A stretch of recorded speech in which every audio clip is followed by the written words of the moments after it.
Nshuti bagenzi muriko muradukurikirana turahaye mwaramutse abandi mwiriwe bivanye naho muherereye tugira tubashikirize ikiganiro umubano kigira kabiri. Uno munsi tuza kubabwira ku mugabo yagiye muri misiyo hanze avuyeyo agasanga umugore afise inda y'uwundi mugabo. Nkuko twabibemereye tuzoza turavuga ico abantu babivuze ko mbere yuko tubaha ikiganiro kindi.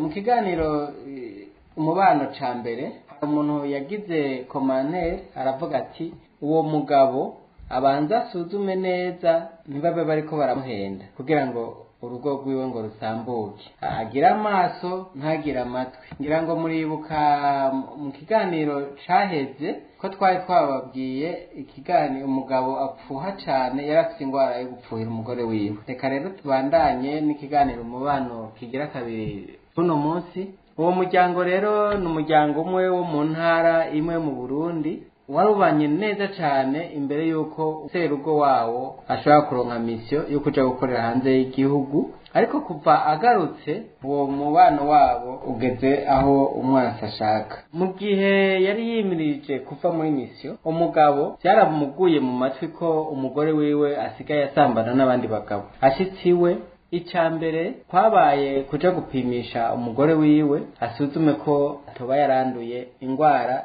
zifatira mu bihimba vy'irondoka.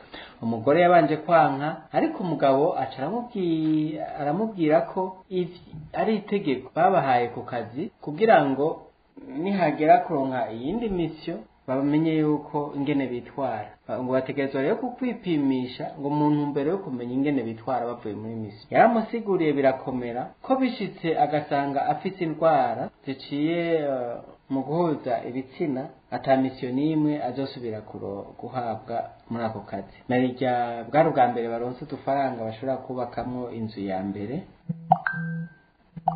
Muri ayo mafaranga yarazanye uwo mugore yahavuye agondozwa. Nuko baragiye kwipimisha baca basanga bose barakomeye, nta numwe basanze afise ingwara itandura, ariko bace basanga umugore afise inda y'amezi 2. Uwo mugabo yahatse kwikubita hasi, baramufata baramuremesha, ariko hari ibibazo.